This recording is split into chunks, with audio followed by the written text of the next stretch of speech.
Eu só gostaria de sublinhar esse outro entendimento possível que um diálogo entre a psicologia e o budismo traz, que o Elwood é brilhante em concatenar, né, esse diálogo, que aponta justamente para isso. No genuíno, no natural, reside a semente de Buda. Às vezes o genuíno e natural está congelado por necessidades de sobrevivência fruto de nossa história. Não havia outra saída naquela época. Mas que hoje, essas estratégias que geram áreas proibidas em nós podem ser um impedimento grave para vivências possíveis, mais abertas, de transcendência a que nós temos direito, vamos dizer assim, que faz parte da nossa natureza.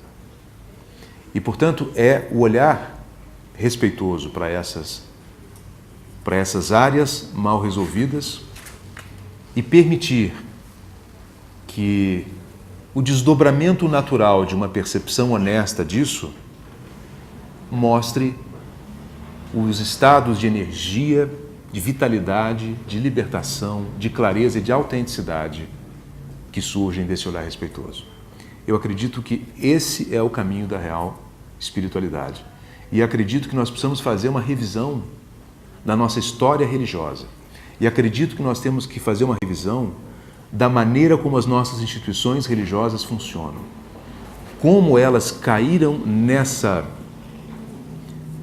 nessa falsa crença culturalmente condicionada de que o natural, o genuíno precisa ser suprimido, de que é melhor se identificar com uma figura de luz do que ser honesto, sensível e compassivo em relação a nós próprios. Só a honestidade, essa compassividade, esse olhar meditativo inteiro para as nossas fontes de limitação, que pode libertar o potencial búdico que todos nós trazemos. Nesse aspecto, as psicologias, as psicoterapias e o budismo falam a mesma língua. As psicoterapias com metodologias várias para trazer a consciência do real, do que realmente acontece na nossa história, no nosso jeito de funcionar. O budismo reconhecendo uma natureza, e aí significa mesmo um acréscimo em relação às psicologias, que eu pessoalmente acredito que as psicologias ainda vão, as psicoterapias ainda vão caminhar nessa direção, porque, claro, a gente viveu um condicionamento de ciência materialista que deixou de fora, desconsiderou a dimensão espiritual do ser humano.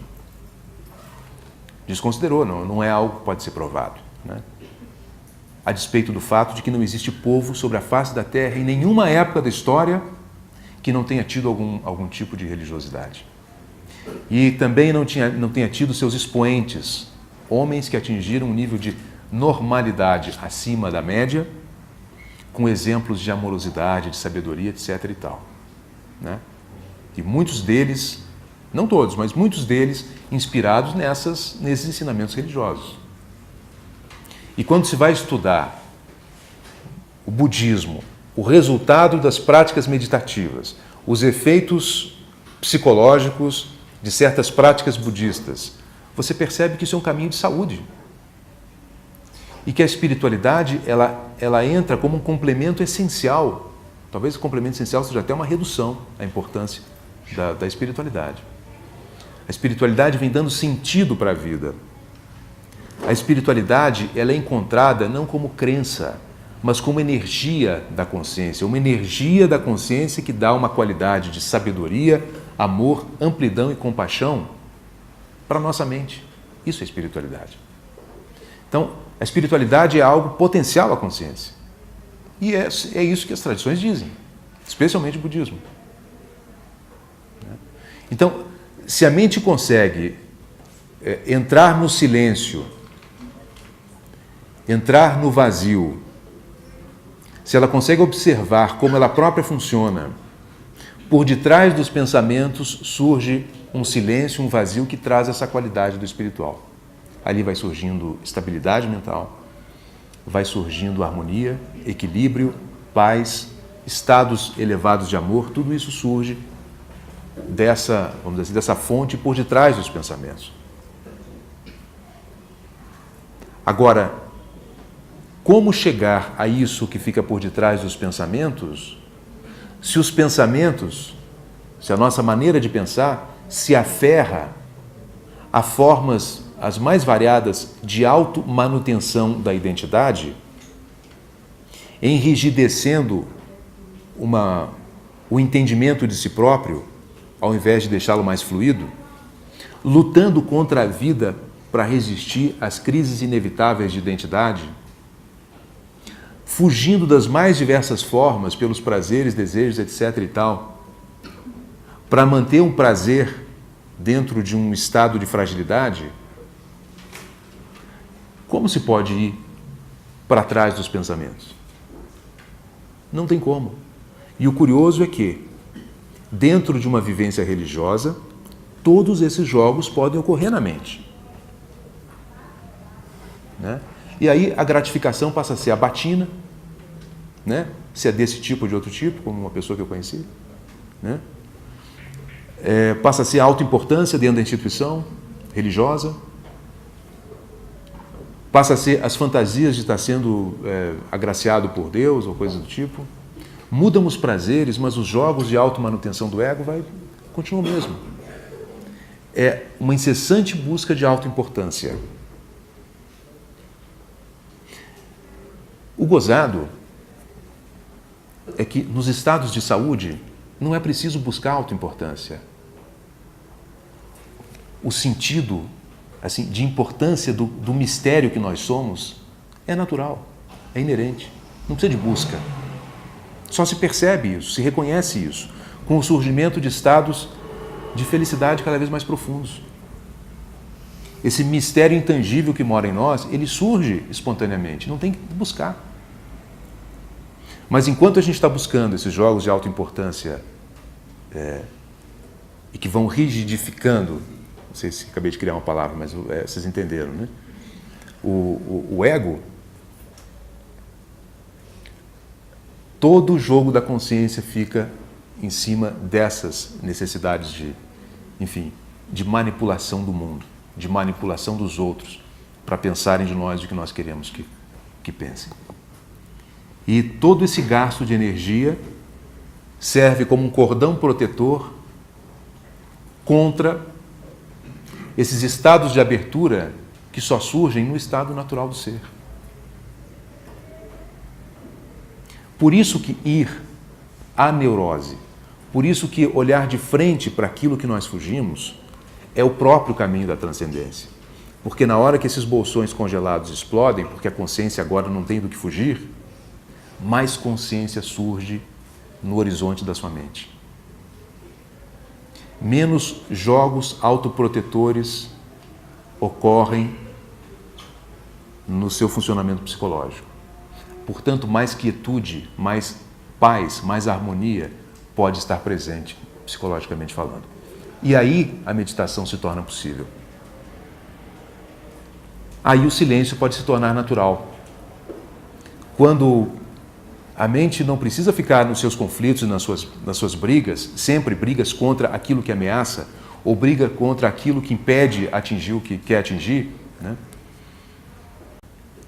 Aí então um outro tipo de paz pode surgir na consciência. E aí a vida deixa de ser primeira nobre verdade.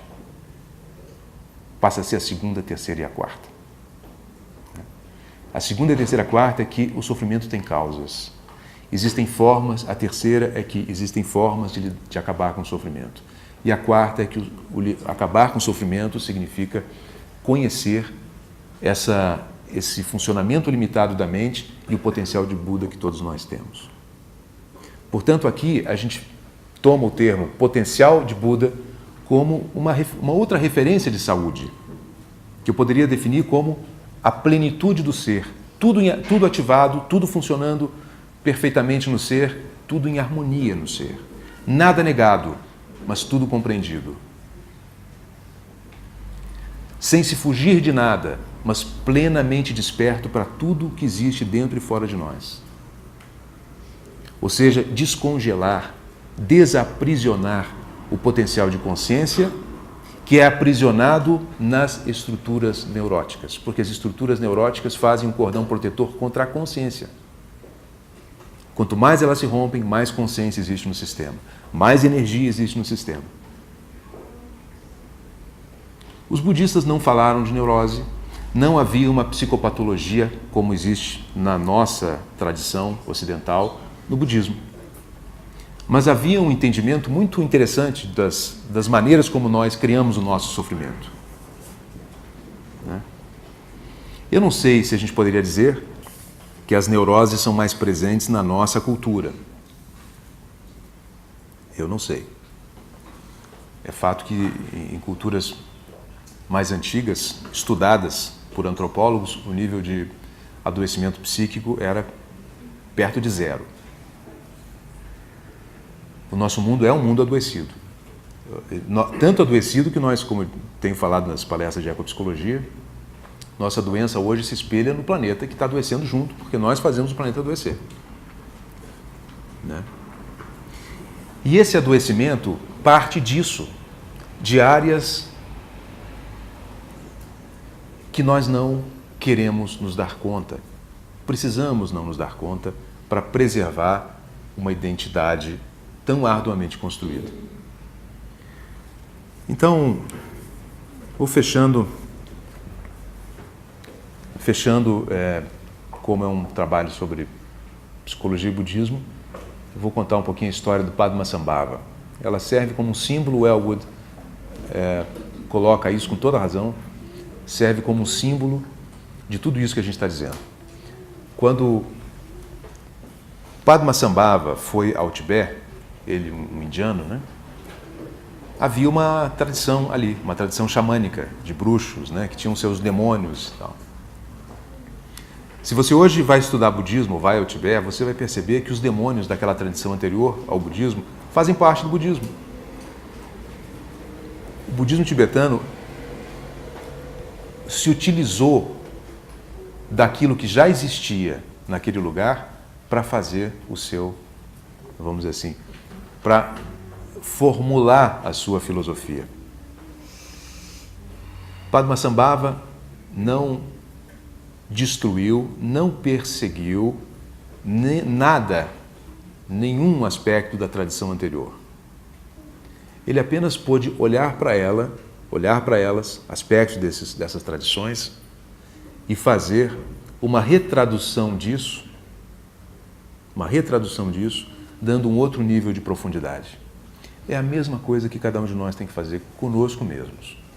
Olhar para os nossos impedimentos pessoais e ter o respeito e o cuidado para encontrar, e a inteligência, e talvez até o apoio de amigos espirituais para poder fazer essa ressignificação daquilo que nos impede de viver a plenitude que está na quarta nobre verdade, que nós somos saúde pura, que temos um potencial de felicidade inexplorado, um potencial de amor e sensibilidade e compaixão inexplorados, E essa é a real maravilha do ser, um potencial enorme e inexplorado, às vezes impedido por coisas que nós simplesmente temos medo de olhar.